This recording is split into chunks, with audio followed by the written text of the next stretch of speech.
Hi, Isala. You know, these stories we've been telling, the Storyteller's Ass stories on YouTube, a friend of mine watched them. She's a school principal and she wrote and said, "Look, don't take it wrong, but I really think you have a nice ass." Isn't that nice, Isla? Yeah. Have you gotten any letters back? Yeah. Okay, what did they say? Oh, okay. That's sweet. They wrote to you and said they think you have a nice human. Oh, that's beautiful. Okay, that's nice. Thanks for telling me. So, we tell folk tales. Now, my ass can be a real pain in the tuchus sometimes. Yeah, it's true because you like to interrupt sometimes, and you don't say it's not true, and you like to be in the stories, so that's fine. So I brought another story. Now, by the way, for those of you who are listening but can't see this story, maybe you scan the world in different ways. Let me describe my ass. She's gray with very beautiful, long, soft ears. And why long ears? To listen to long stories, right, Aisla? That's why you'll have such beautiful long ears. You like long stories. You're like me. I have a very short attention span, except when it comes to listening to very, very long stories. I like long stories. So do you, right? Yeah. Aisla's nodding. So this story, I heard it from a student of mine at Seneca College, and she came from Iran, and it's a story she grew up with, and it's a story, and of course, what do you want, Isla? Yeah, of course, there's an ass in my story. Yes, you're gonna be in my story. You happy about that? Okay, Isla's clapping her. What are they? Hooves, I guess. Yeah. Okay.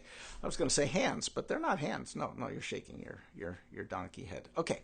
So there was a very poor man walking through the world, and he was poor. He was very poor, and walking next to him was his lovely, beautiful, intelligent, yes, his ass. Just like you, Asala, just like you. So the poor man and his ass were walking along, and it was hard walking. It was a long, long road. The story doesn't say where they were coming from, but the story does say that they were walking for a very, very long time. The man was hungry. His ass was hungry too. And he couldn't find any food, but he walked and he walked and he walked until finally something happened. Here's what you want to hear what happened? Isla's nodding. Okay, do you he found a bunch of hay for his ass? Nope, I'm sorry to say not. That's not what happened. Here's what happened. Now you have to listen. Here, you just make yourself comfortable. Okay, you go down. Boom. Okay, so the man's walking. He and his ass are coming along, and he looks ahead, and there on the ground in front of him, on that bare dirt right in front of this poor, poor, hungry man, what does he see but an old sack? Like you could carry fruit in the sack, an old fruit sack covered in dust. He stops, he picks it up, and he says, "Thank you for leading a starving man and his hungry ass to an empty fruit sack." He gave thanks.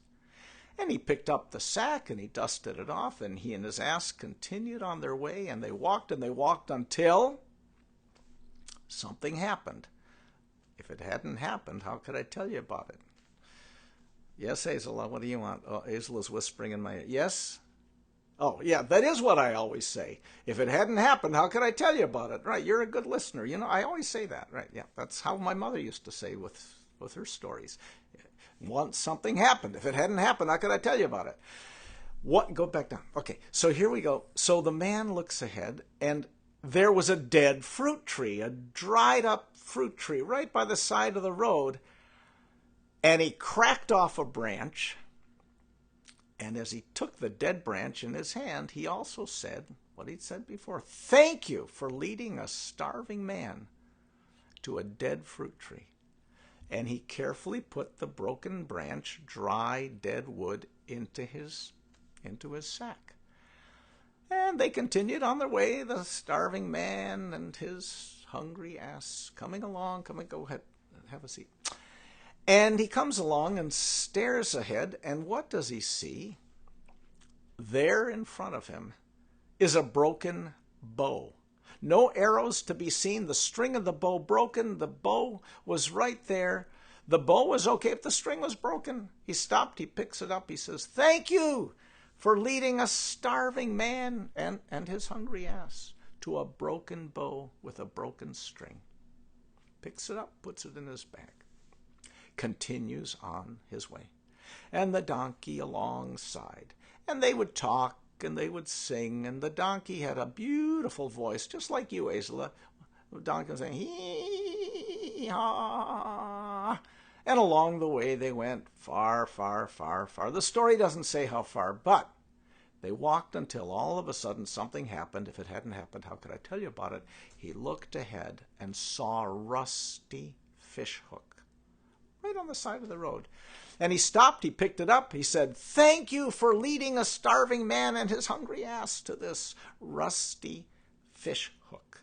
And he puts it in the bag, and again they walk and they walk and they walk, and make a long story a little bit longer. They walked until they came to a dusty, old metal pot. And the starving man and his hungry ass stopped, and he picks it up and he says, "Thank you for leading a starving man to this old, dusty metal pot." And very carefully he blew all the dust off the pot,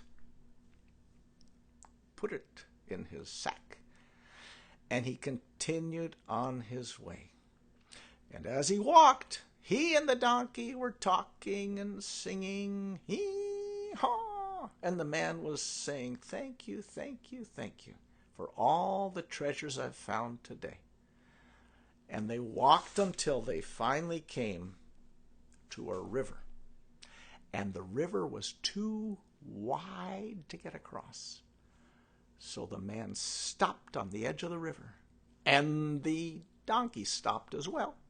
And he looked and he couldn't even see the other side. The river was too wide to get across. And what did he say? Aizla, do you know what he said? Here, tell me, whisper in my ear. Aizla's coming up to... Yeah, that's exactly what he said. He said, "Thank you for leading a starving man and his hungry ass to a river too wide to get across." Now, I don't know what you would say. I'm not sure what I would say. I don't know. What would you say, Aizla? Would you say thanks? Yeah, you would. Okay, well, but this man just sat down. And he took the rusty hook, tied it onto the broken bowstring, dangled it out over the water, and within minutes he caught a fish. He filled the dusty pot with water. He built a fire with the broken firewood, the branch that he used for firewood. He put the pot on the fire, and he cooked a delicious fish soup. And he tasted it. It was good. He offered some to his ass. Yes, of course. I didn't know donkeys ate fish soup, but in this story, the donkey is eating fish soup. Do you like fish soup? No, you don't like it. Anyway, okay. Maybe there'd be some hay later in the story, too. Yeah, you're happy about that. Now, he was eating this delicious fish soup and saying, "Thank you for leading me to all of the treasures I found today," when all of a sudden, another person came up, a stranger, and walked along, smelled the delicious fish soup, and the man called out from his fire. He said, "Come and join me. A guest is a gift from God." And the man came up, and together they ate. And then the man started fishing, and they caught fish together, and they all had more. Now this went on day after day, and they made a camp there, and they lived by the side of the river that was too wide to get across. And more people came. Who came? The poor people came. Everybody came, and there was always enough to feed everybody. And he sat there by the side of the river, and they built a little village. They always had enough to eat. They shared everything they had and everything they found and everything they grew, because they started to make a garden and they started to live there. People brought other donkeys, so his donkey had company, and maybe his donkey met other donkeys, and they had baby donkeys. You like that part, Aizla, yeah. And so they lived there. Now that village became known as the village of the people who always remembered to give thanks. And people lived there very happily, and there were no walls around that village. Everybody was always welcome. And in that village, they always used to say, "A guest is a gift from God. Come and eat. Come and join us. Put your feet up. Stay with us if you wish. This is a safe place." And that's the story.